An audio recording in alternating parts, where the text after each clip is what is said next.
मैं श्रीमद् जगत गुरु रामानुजाचार्य स्वामी राम प्रपन्नाचार्य जो इस समय हमारा कैंप सेक्टर नंबर 17 तुलसी मार्ग पर स्थित है,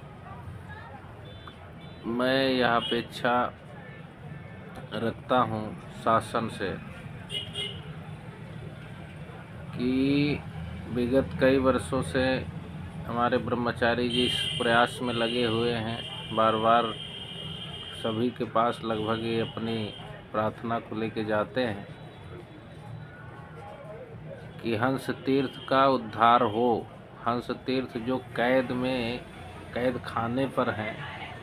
और मैं समझता हूँ कि अभी तक तो केवल जो है मुस्लिम समाज ही मठ मंदिरों पर कब्जा करके बैठा रहता था, लेकिन कुछ लोग ऐसे अराजक तत्व हैं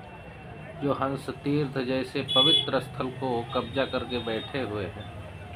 और वहाँ पर लोगों का न दर्शन हो पा रहा, न परिक्रमा हो पा रहा है, न किसी प्रकार की उपासना हो पा रही है, जिससे कुंभ में आए हुए सभी श्रद्धालुओं के मन में यह एक टीस है कि जिस प्रकार से मोदी जी ने अक्षय वट को खोला है पब्लिक के लिए, उसी प्रकार से हंस तीर्थ को भी अराजक तत्वों से मुक्त करा करके कॉरिडोर बना करके उसका एक बोर्ड गठन करके और अतिक्रमण मुक्त हो, और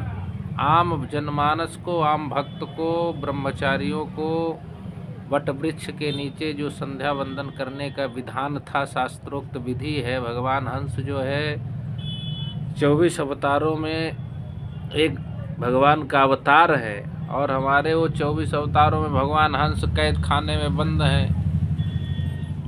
तो मेरी अपेक्षा है, और ये पूर्ण काम जो है योगी जी और मोदी जी कर सकते हैं, लेकिन पता नहीं योगी जी यद्यप कुंभ में कई बार आ चुके हैं, लेकिन उनका ध्यान इस तरफ क्यों नहीं जा रहा है मुझे मालूम नहीं चल रहा। लेकिन अपेक्षा तो है, क्योंकि संत ही इस कार्य को कर सकता है, और योगी जी बहुत यशस्वी मुख्यमंत्री हैं, और मैं समझता हूँ कि योगी जी के ध्यान में ये बात हंस तीर्थ क्यों नहीं जा रहे हैं। मैं तो गंगा जी से प्रार्थना करूँगा, बेड़ी माधव भगवान से प्रार्थना करूँगा कि योगी जी को इस कार्य करने के लिए आप प्रेरित करें, कि जिस प्रकार से वो कुंभ में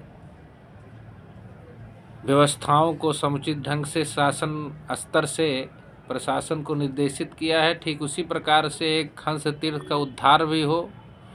और हंस तीर्थ में हंस भगवान की जन्मस्थली जो है, प्रागट स्थली है,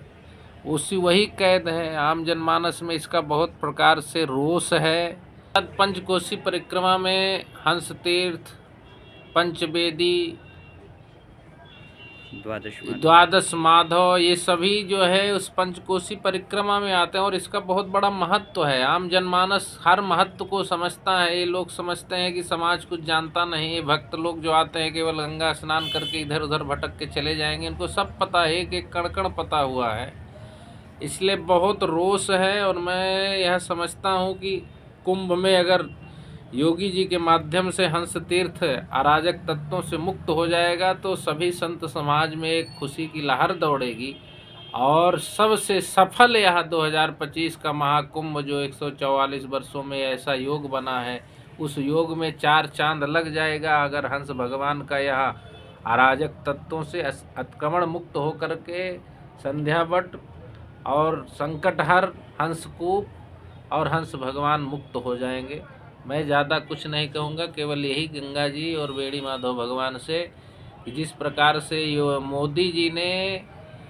अक्षय वट भगवान को आम जनमानस के लिए खोला है, उसी प्रकार से जनमानस के लिए हंसकूप भी, हंस तपस्थली, संध्यावट, संकटहर, ये सभी तीर्थस्थल खुलने चाहिए।